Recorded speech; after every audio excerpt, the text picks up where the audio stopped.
Terms of treatment స్టాండర్డైజేషన్లో డాక్టర్స్కి భేదాభిప్రాయాలు ఉండడం కావచ్చు. కొంతమంది పిఆర్పి లాంటివి ప్రమోట్ చేస్తున్నారు, కొంతమంది పిఆర్పిని చాలా బలంగా వ్యతిరేకిస్తున్నారు. So there is no standardisation.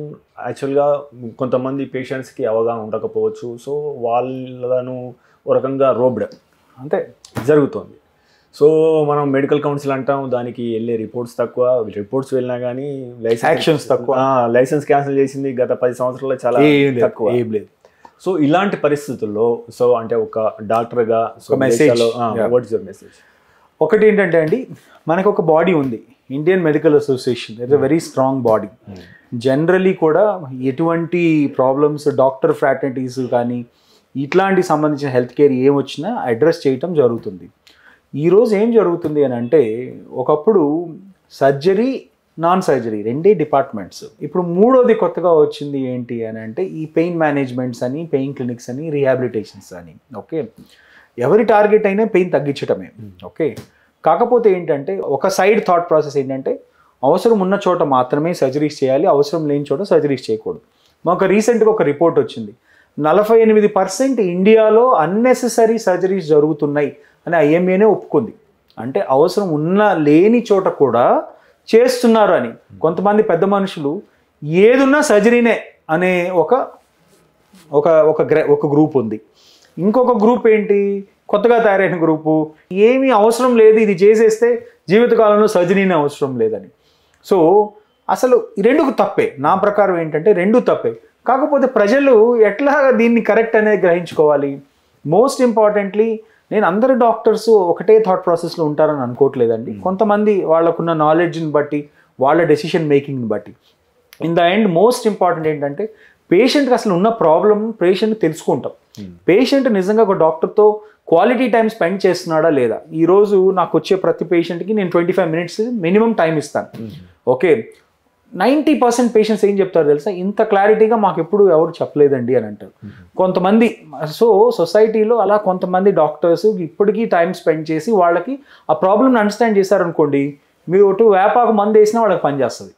వాళ్ళకి ఏం ట్రీట్మెంట్ అక్కర్లేదు. Because your counselling and then your reassurance is important. At the same time ethical practice. ఈ ఎథికల్ ప్రాక్టీస్ ఒక బ్రాడ్ టర్మ్. నా ప్రకారం ఒక పేషెంట్ వచ్చినప్పుడు ఇప్పుడు అవసరం లేదు అని అంటే, అది నా ప్రకారం నేను ఎథికల్ ప్రాక్టీస్ అనుకోవచ్చు. ఇంకొక డాక్టర్ దగ్గరికి వెళ్తే ఇది చూసి కొంచెం ఎక్కువ డ్యామేజ్ అయింది, దీనివల్ల ప్రాబ్లం రావచ్చు అని సర్జరీ, ఆయన ప్రకారం అది ఎథికల్ ప్రాక్టీస్ అవ్వచ్చు. సో ఈ ఎథికల్ ప్రాక్టీస్ అనేది బ్రాడ్ టర్మ్ అండి. కాకపోతే ఏంటంటే, ఈ అన్నెసరీ సర్జరీస్ టాపిక్ వస్తే చాలా మటుకు ఈ 40% ఎందుకు అన్నెసరీ సర్జరీస్ జరుగుతున్నాయి అంటే, ఒకటి పీపుల్ నుంచి కూడా అదే రెస్పాన్స్. ఒక్కొక్కసారి ఒక పేషెంట్ ఒకసారి వచ్చి, డాక్టర్ గారు నా ఇన్సూరెన్స్ 2 నెలలు ఎక్స్పైర్ అయిపోతుంది, కొంచెం సర్జరీ చేసేస్తారా అంటాడు. ఎక్స్పైర్ అయిపోతుంది ఇన్సూరెన్స్ అని సర్జరీ చేయటం అనేది నేను చేయనండి, ఇంకొకళ్ళు ఎవరు చేస్తారు. కానీ నేను చేయకపోతే ఇంకో చేసేవాడి దగ్గర వెళ్ళి చేయించుకుంటారు. What you call that, knowledge అనేది ప్రజల్లోనూ అవగాహన ఉండాలి. అట్ ద సేమ్ టైం ఏది చెప్తే అది బ్లైండ్గా వెళ్ళి నమ్మొద్దు. అదొకటి కామన్ మిస్టేక్ మన ఇండియన్స్లో ఈ రోజుల్లో. ఈ బాబాలు కానీ లేకపోతే ఈ పెద్ద పెద్ద వాట్ ఎవర్ రిలీజియస్ గ్యాదరింగ్స్కి ఎందుకు వెళ్ళిపోయి గుంపులుగా ఏదో చెప్తే నమ్మేసి, what is that mass hysteria అంటారు దాన్ని. ఇది మన ఇండియన్స్లో ఒక చాలా కామన్గా ఉన్నది. ఏదైనా అలా కొంచెం ఒక అద్భుతం అని అంటే వెంటనే దాన్ని నమ్మేయటం. ఇప్పుడు ఈ మధ్య అదే మీరు అన్నట్టు, ఏ ఇంజెక్షన్లు ఇస్తే సర్జరీ అవసరం లేదంటే ఒక అద్భుతం వాళ్ళకి. అమ్మో, ఇంకా అసలు ఇంకేమైపోయింది, మనం ఇంక ఈ ప్రపంచం మొత్తం అక్కడే కూర్చుండేవాళ్ళు కదండి ఈ లెక్కన. అంటే ఎవరికి నాలెడ్జ్ లేదా, అమెరికన్స్కి నాలెడ్జ్ లేదా, యూరోపియన్స్కి నాలెడ్జ్ లేదా, మొత్తం వాళ్ళు ఎవరో ఇంక మొత్తం లైన్లు కట్టి ఫ్లైట్లు వేసుకొని ఇక్కడే కూర్చోవాలి. వాళ్ళకి చిన్న హాస్పిటల్ సరిపోవు, పెద్ద పెద్ద స్టేడియంలు గీడియంలు సైజ్ హాస్పిటల్ కడితే రోజుకో 1000 మందికో 10,000 మందికో ట్రీట్మెంట్ ఇంజెక్షన్ ఇచ్చేసి పంపించేయచ్చు కదా. ఇవన్నీ మిత్స్. ప్రజలకి ఏంటంటే ఇవన్నీ అద్భుతాలు కావాలి. ఇప్పుడు మేము కూడా ఏదైనా అలాంటి అద్భుతాలు సృష్టించాలన్నమాట. ఇట్లా అనేసి ఇట్లా అనగానే సర్జరీ అయిపోతుందండి అనుకోండి, నా ఓపీడీ ముందు రేపటి నుంచి ఒక 10,000 మంది కూర్చుని ఉంటారు. ఇలాంటివన్నీ కూడా మిస్లీడింగ్ స్టేట్మెంట్స్కి మోసపోవద్దు. ఏ మనిషి యొక్క ఏజ్ని మనం రివర్స్ చేయలేం, నెంబర్ 1. ఓకే, ఈ డీజనరేషన్ ప్రాసెస్ అనేది constant what you call that process. ఈ నేచర్లో పుట్టిన ప్రతి మనిషి చనిపోవాల్సిన ఏదో ఒక రోజు.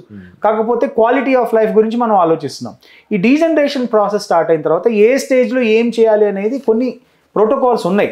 స్టేజ్ 1కి ఇది చేయాలి, స్టేజ్ 2కి కొన్ని జాగ్రత్తలు తీసుకోవాలి, స్టేజ్ 3 నుంచి ఏమీ పని చేయవు, స్టేజ్ 4లో కంపల్సరీ అవకాశం ఉంటే చేయించుకోండి, లేకపోతే ఇంట్లో కూర్చోండి. సో ఇట్లా కాకపోతే ఏంటంటే ఈ రీజనరేటివ్ ట్రీట్మెంట్స్ అంటే మనకున్న టిష్యూని పెంపొందించడానికి జరిగే ఈ ట్రీట్మెంట్స్ ఏవైతే ఉన్నాయో ఒక పర్టికులర్ స్టేజ్ దాకా పని చేయటం అంటే ఏంటి, రివర్స్ చేయదు, బట్ ఇట్ విల్ ప్రొలాంగ్. మీరు చిన్నగా నడుచుకుంటూ వెళ్తే రోజుకు 15 కిలోమీటర్లు నడవచ్చండి. మీరు పరిగెత్తి ఎంతసేపు నడుస్తారు, 1 కిలోమీటర్ మేబీ 1/2 కిలోమీటర్తో ఆగిపోతారు.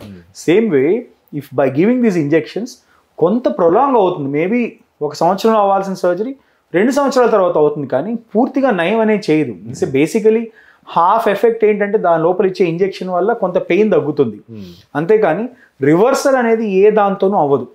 అప్ టు స్టేజ్ 2 పనిచేస్తే, beyond stage 2 nothing will work. So జనం గుర్తుపెట్టుకోవాల్సింది అది. అండ్ ప్రతి ఎస్లీ నా డిపార్ట్మెంట్ గురించి నేను స్ట్రాంగ్గా చెప్పదలుచుకున్నా అండి. ఆర్థోపెడిక్ ప్రాబ్లమ్కి standardised test x-ray, then CT, then MRI, standardised test. Bone window చూడాలి అని అంటే ఎక్స్రే, ఎంఆర్ఐ, ఇది only radiologist and orthopaedic surgeon మాత్రమే చదవగలడండి.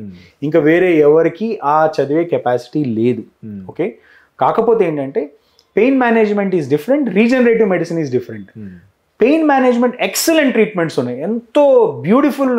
అసలు ఇప్పుడు మేము ఈరోజు అనస్థీషియా వచ్చిన పెయిన్ మేనేజ్మెంట్ డ్రగ్స్ అసలు కొన్ని సింపుల్ రీజనల్గా ఇచ్చేసి అక్కడ సర్జరీ చేయడం జరుగుతుంది. అంత అడ్వాన్సెస్ ఉన్నాయి, కానీ regenerative is very very speculative. దాని గురించి వెంటనే మీరు మోసపోవద్దు అనేది నేను ఒక ప్రజలకు మెసేజ్ ఇవ్వదలుచుకున్నాను. మీరు తీసుకునే అదే మందులు, అదే నాణ్యమైన మందులు, కానీ సగం ధరకే. అవును, మెడ్ ప్లస్ బ్రాండ్స్ పై 50 to 80% తగ్గింపు.